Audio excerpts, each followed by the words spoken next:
Hey there, thanks for watching. Welcome to the Saturday Side Hustle Report. Today is June 1st, Saturday, June 1st, the first Saturday in June. Hooray for a new month, fresh start. Really looking forward to it. So in this video, I'm going to give you three quick things. Number one, I'm going to give you sort of a rundown on the current state of my side hustle, what I'm doing. I just did my eBay numbers, my expenses. For my eBay biz, I have a small eBay store, and I have about 500 items listed. I've recently sort of restructured my philosophy as far as eBay goes, so I'll let you know where I am on that. Number two, I will tell you the current state of my side hustle hunt, what's worked out, what hasn't worked out, and what I'm doing going forward. And then number three, I thought it would be interesting to kind of give you a rundown of the top 20 things in my life that I've done for money. I've had a lot of jobs, right?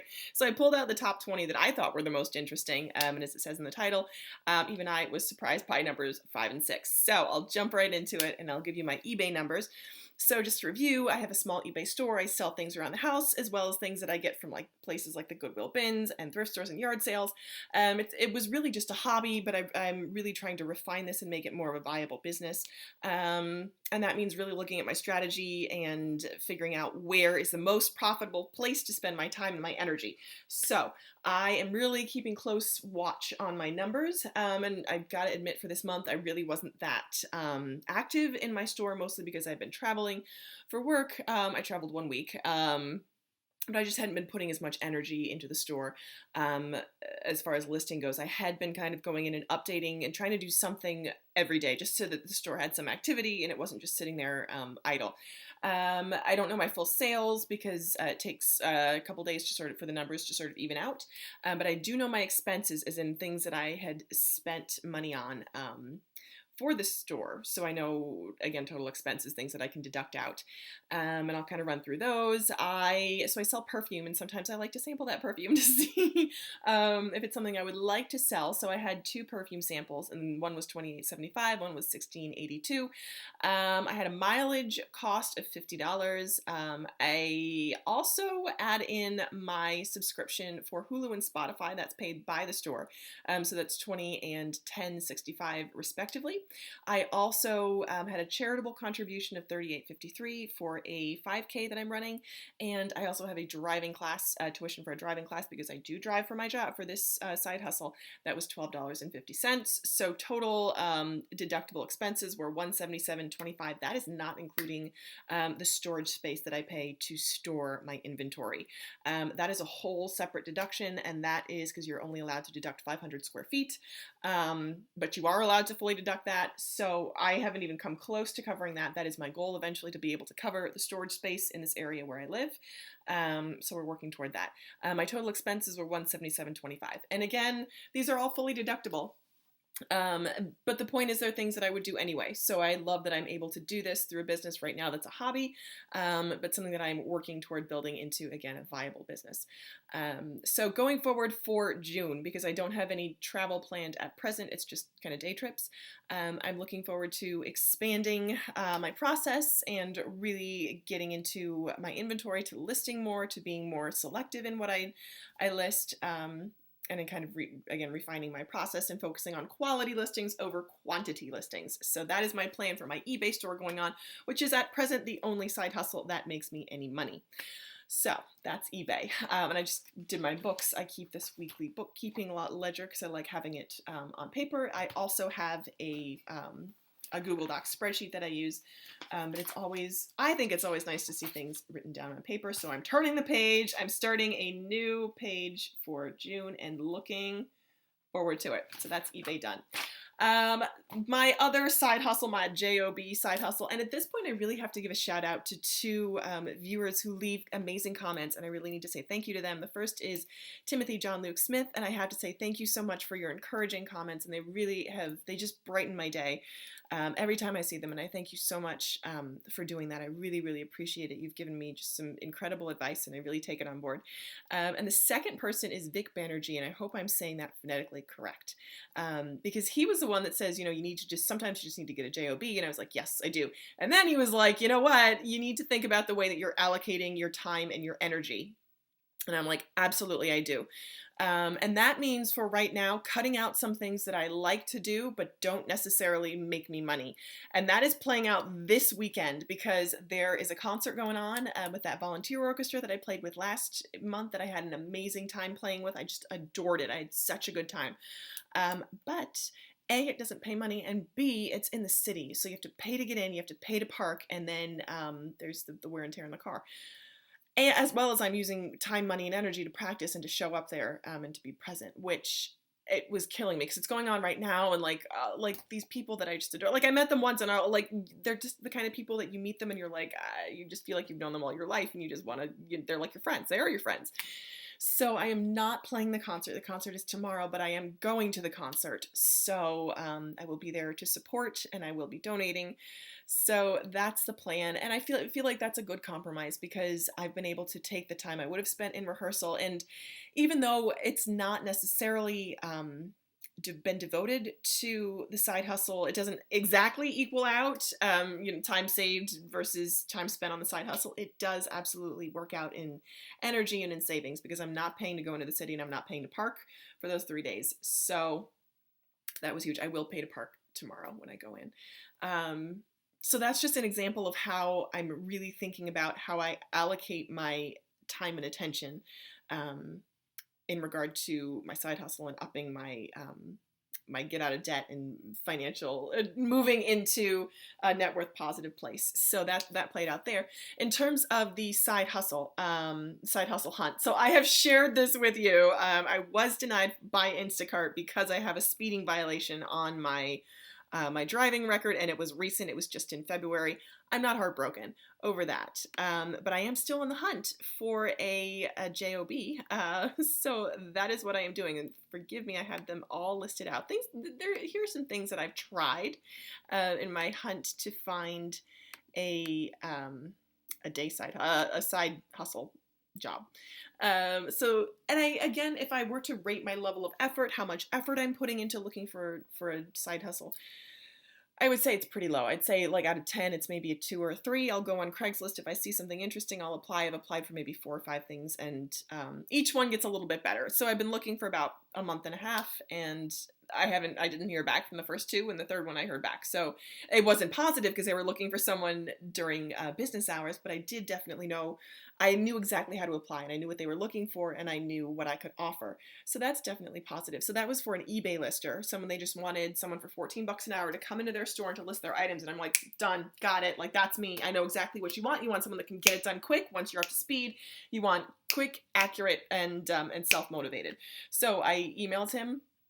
I emailed the ad, and they responded within like an hour and were like, hey, we wish we could take you on, but the store's only open from 8 to 4. I was like, oh, and not on the weekends.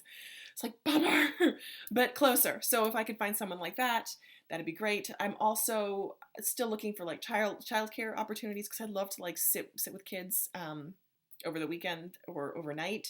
If there's like a business trip and a parent needs someone to sit with their kid overnight, I'd love to do that. But again, it's tough it's not impossible, but it's a little bit tougher to find jobs like that. You really have to kind of search them out. And it's, for me, not something that I can do by word of mouth, because if I know the person, chances are I'm not going to want to charge them for it. So this is something I'd have to do more with people that I don't know.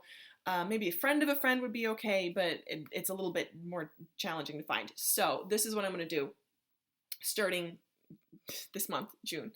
I am going to, as I've done looking for day jobs, I apply to 5 jobs every day without fail. Just 5, not 7, not 2, but 5 every single day. So I think I might do 3 side hustle potential opportunities, reach out to at least 3 every single day. Not 7, not 10, not 1, not none, but 3 every single day. So that's going to be my strategy going forward, but it just takes energy and thought. So, and I like brain power, and I have like precious little of that to spare lately. But again, this is something that I am dedicated to because I am determined to move to a net worth positive place and to get out of debt and to live prosperously. So that's where I am on my side hustle hunt. And finally, I thought it would be interesting because I'm like looking over the skills that I have. I'm like, what do I have? What can I do? Like what do I have in my toolkit that I can do? What have I done? So what can I do? And so what I've done is I've kind of looked through my archives, the archives of my work history, and I've looked at the things that I've done. I've done some crazy things. Some are like normal, but some are kind of interesting, I thought, and some I've really enjoyed. So I'll kind of, I've mentioned a few of these before, but I will list them out. Here are 20 things, sort of like rapid fire, that I have done for money. And then some of them kind of move into my work history, which is what it is. It's like normal, I don't want to say normal corporate America work history. But yeah, so I'll start at the beginning. So my very first job in high school was, I mean, I babysat as a kid, but my first 10 W-2 job was as a movie theater attendant. Still to this day, I love the smell of popcorn. It was in the summer and it was exciting. Rapid fire. Okay, second job was, job number 2 was as a server. I've worked at Friendly's, TGI Fridays, and Applebee's. When I went with my guy friend to TGI Fridays, it's kind of, I was like, oh, it brings back memories. It's a very different place now. Number 3, I've done a ton of retail. Not a ton, but some retail. I've worked at Bath and Body Works and Store of Knowledge. So those are number 3 and 4. Store of Knowledge was a fun place because it was a like a public television store where, you know, you'd find like the public television like series, the BBC series, and like weird, interesting kind of like curious, like learning type toys and things like that. But it was retail, like you're just basically selling things. But that did lead to a really interesting job as a personal assistant to the heir of the Charles Atlas work at home empire. So how this happened was the it's hilarious. So the gate was already down for the evening. Like it was 9:30 and we closed. But there was a guy standing outside. I'm like, what's up? And he calls out to me and I'm like, all right, like what's going on? He's like, I really wanted to buy the Nikola Tesla DVD box set on the Nikola Tesla documentary. And it's like, interesting. Like, I wish I could sell it to you, but I can't because we're closed. And so we like struck up a conversation on Tesla because like I kind of liked him. And he's like, oh, he got to talking to me and he was like, you know, I could use an assistant. Do you want to come work for me? I was like, sure. So that's how that job happened. And it just so happened that he happened to live in the town that I lived in, like just one of those random like conversation kind of things. So that was a pretty fun. I only worked there for one day, but it was an interesting experience nonetheless. So that was we'll call that number 5. Number 6 is so that was one that surprised me. Number 6 was as a telemarketer for Playwrights Horizon. So when I was in college, I drove into the city and I sold subscriptions for Playwrights Horizon on the phone. Like one of those people that calls you up, like that annoying person that's like, hey, do you want to buy a subscription? And I actually did okay. Like I wasn't great, but I did okay. I only did that for 1 week, but I wasn't terrible at it. So where the heck are we? Because I switched them around a little bit. Oh, number 7. I was an LSAT proctor. That was really exciting. Actually, it was kind of awful because you couldn't sit down. You just had to like stand up and walk around the whole room for 4 hours. So it was kind of cool to be like on the other side of a test taking thing because there are these people like sweating, you know, like their futures depend on the outcome of this test and they're like really nervous. And I was like, it's okay, like you're gonna be okay. You know, however this goes, you're gonna be okay. But it was interesting to be on the other side of the test taking process. So number 8 was on, and I mentioned this before, and I would love to do a video on this, was as a production assistant on 2 movies and for a director. Number 9 was at the front desk of the YMCA. Number 10 was in publishing. I worked as an editorial assistant for Pearson Education. The front desk and the publishing worked together. So I would do my publishing gig from 8:30 till 4:45, and then I would leave and I would go to the front desk at the YMCA and work there from 6 to 11, and I loved it. I loved that job. And then Saturdays I worked from 8 until 2, I think. And I got $15 an hour. And this was like a lot of years ago. And I adored it. They were just great, great people. And it was so much fun. I would love to find something like that again. So that's that. Number 11 is teaching abroad in South Korea. Also, while I was in South Korea, I worked as a cultural correspondent for an English language newspaper. That was a lot of fun. It wasn't paid at the time, but they did end up offering me a full-time position. And it was interesting. I seriously thought about taking it, but ultimately decided not to because my teaching gig paid more. So that was that. Number 13, when I got back to the States, was as a marketing assistant for an international hotel group property and at the front desk. I was also later offered the position of marketing director, which I did not want. But it was interesting, and I kind of felt flattered that they trusted me with that type of role. And I loved that too. I really enjoyed interacting with people. I would do like shifts as manager on duty because they would need someone sometimes, and I enjoyed that a lot. Number 14 was as an office assistant to a chimney contractor. That was the father of my best friend, and I also really enjoyed that position because he worked from his home, and I just really like him. Like, he's like an old fashioned, like born in the 1930s, kind of like Robert Redford, like, so like Marlboro man, kind of like rugged, like this is how we do it kind of guy. Very, very politically not correct at all, but a lot of fun, and I enjoy working with him.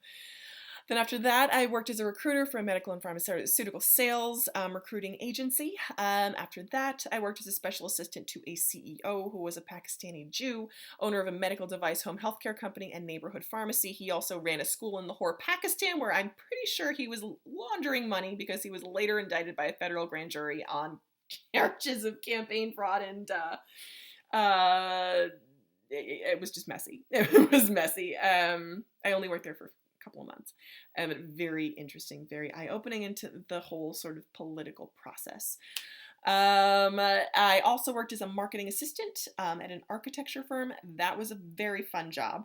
But again, similar type, like the boss at the the CEO was a little bit crazy, like medically crazy, clinically crazy, very successful, but crazy.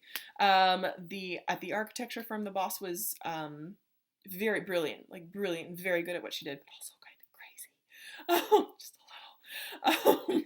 And then after that, I worked as an account manager at a direct-to-consumer insurance marketing firm.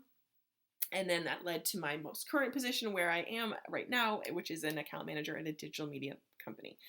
So that is my work history in brief, and kind of what I've been doing, what I have done.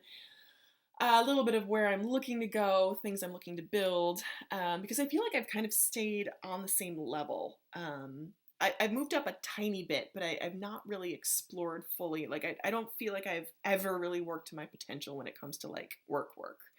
So that's something I am actively working towards, because I want to work to my potential, and I want to